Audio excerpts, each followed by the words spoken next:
Well, we've got the Young Thug trial starting today. We started with opening statements and already sparks are flying. So in the middle of the prosecution, in the middle of their opening statement, the defense jumps up, the defense for Young Thug specifically jumps up and makes a motion. And he tells the judge, I'd like to make a motion, I object, I have to make a motion. The judge sends the jury out, which is exactly what's supposed to happen. The judge asks, what's the motion? And the motion is a motion for a mistrial.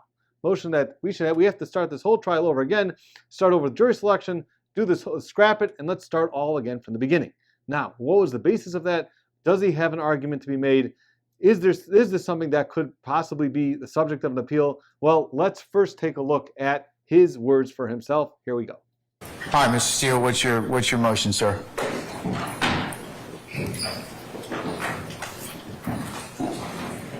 Good morning again, Your Honor. Your Honor, last week, 2 weeks, 3 weeks ago, you ordered the parties to share all of their displays in opening statement to the others so we don't have to have these interruptions. I did that. The state shared with me 4 attachments. That's all they had. That's what I got. What you just saw on your screen, if you don't remember, I'll ask the state to put it up and I asked for it to be marked as exhibit, is what you already excluded. It states that Mr. Ryan was convicted of murder and I represent the co-defendant who's not on trial on the appeal. How did that not get sent to me so I could bring it to this honorable court's attention? 1. And 2, how do we just violate court orders? So yes, I have a serious motion for a mistrial because it's intentional misconduct. That's my motion. Okay, so now just to understand how this all works. So when you're the attorney on these cases, so you like to have a presentation a lot of times to show the jury, to help them either with some of the exhibits or some of the photographs, and there could be arguments about what exactly you're allowed to show the jury during opening statements versus closing arguments. Everything could be argued about. So to avoid all this, avoid as many interruptions as possible, to avoid objections, the judge in this case specifically ordered both sides that before you show any slides to the jury during opening statements, you have to turn those slides over to the other side, and that way the first time they're seeing it is not during the trial. And if they have any objections with your slides, they can then go ahead and make that objection and not interrupt the opening statements, not have to send the jury in and out and make the jury crazy. We want the trial to run smoothly. So if you have any objections, this happens a lot of times when you got the jury waiting in the room and you got to take up other issues. The judges and the attorneys really want to take care of all these issues before the jury comes in. Once the jury comes in and they're sitting down, you want the trial to run smoothly. So the judge in this case, in order to get this trial running smoothly, he ordered that both sides have to turn over their slides to each of the other parties, and if they have any objections, they should bring them up before the jury comes in. Well, apparently the prosecution turned over certain slides, but certain slides they did not turn over, and therefore the attorney objected. He got up and objected. Now, what exactly was this slide? Well, this slide really wasn't a slide of a picture, it wasn't a slide of an exhibit, and you could make an argument from the state that we only understood from your order that, well, the only things that we have to turn over are like pictures or exhibits that we're going to show, not really just some outline that we internally are writing to aid the jury in our bullet points, and so they don't have to just listen to us for an hour and a half. They can actually see some bullet points as we're talking about them. So they could make some sort of argument like that. However, at the end of the day, if it's a slide, according to the order, it should have been turned over to the defense. And the defense's argument that they never saw the slide. Now, what's in this slide? What's in this slide is the point that there is a co-defendant, last name Ryan, who was convicted already of murder, and that case is on appeal, which happens a lot after someone's convicted of murder, and the attorney representing that defendant, Ryan, is the same attorney who's representing Young Thug. Now, the attorney does not want, or didn't want, his name to be on that slide. So what about the question of whether that conviction should come in? Should that conviction come in? The conviction apparently could come in. That conviction is allowed to come in, and that's what the prosecution made an argument that that conviction is coming in as part of the case, so they're allowed to mention that in opening statement, since that is what the evidence is going to show, that this conviction is in fact coming in.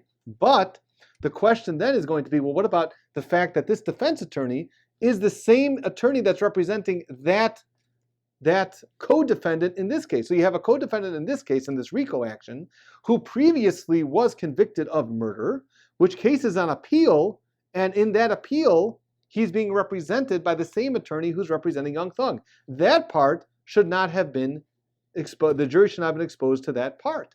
So there's really two bases for the objection. Number one, it biases the jury in how they now view the defense attorney, and how they could be that he's thinking that he's associated with these people and it's not just a one-time off. However, they're going to take that information that this same defense attorney who's representing Young Thug is also in the process of representing the co-defendant in an appeal. However, the jury is going to take that. That's not something that they should consider. That's not something that you want them thinking about at all.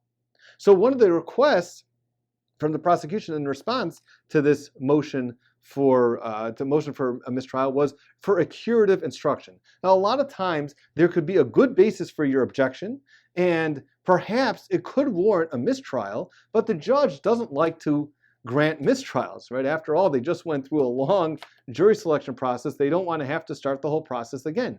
So if there's some way to cure this situation by giving the jury a curative instruction, the judge is most likely going to opt for that option. And that's what he did in this case.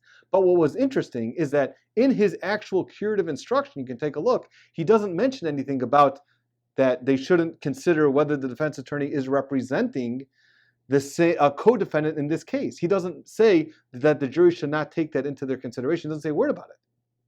So really, there can be a question about whether that, if you want to have a curative instruction, whether that specific instruction should have been given to the jury.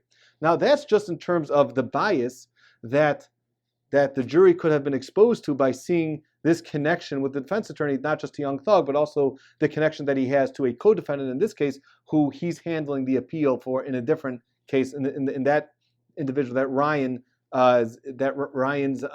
conviction of murder in a different case, and that case is on appeal now. But there is a separate issue, and the separate issue is that there was a court order. So anytime that there's a court order and the attorneys violate that court order, that could also, just in itself, raise to warrant a mistrial.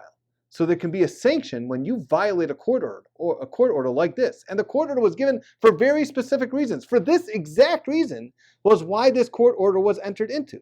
Now again, when an attorney violates a court order, so a lot of times there's other remedies that could be sought. You don't always want to, as a judge or even as a reviewing authority, when you're reviewing the actions of a lower court. So the fact that they didn't automatically throw out the case, that's a very drastic sanction, and they always look for lesser sanctions if it's possible. Here, aside from the bias that the jury has now against this defense attorney, which can warrant a mistrial in itself, there's a second basis, which is the violation of a court order. There was an explicit court order, not just something in chambers that both attorneys should turn over their slides. There was a specific court order entered into which said you've got to turn over the slides to each party, and that wasn't complied with. And a sanction, one of the sanctions available for violating a court order, especially when it's something like this, where now the jury has seen it, and they didn't turn over the slide, and we couldn't make our objection timely. Now the jury's seen it, so that's a second basis for being able to have a motion for mistrial. Again, the judge denied the motion for mistrial, which most of the time the judge will try to find a way out of it. And in this case, he did a curative instruction. But again, I feel that the curative instruction could have been more lengthy, more explanatory to the jury, and it wasn't. So is this a basis for appeal? It's possible. This could be an issue already out from the get-go for an appealable issue about whether this was enough of a reason to bias the jury, whether this violation of a court order, which the defense is calling an intentional violation. This was a slide and they didn't turn it over. That must have been intentional. If this intentional violation of a court order also warrants a mistrial. So right away, right off the bat, we've got sparks flying. We've got this motion for a mistrial already in the Young Thug trial. This is going to be a very interesting trial. It's going to be a very lengthy trial. So we will hopefully break down some of the opening statements as this trial goes on to give everybody a little bit of a taste of what's going to be coming in the future. But it's going to be a long trial. So that's it for today on the Young Thug.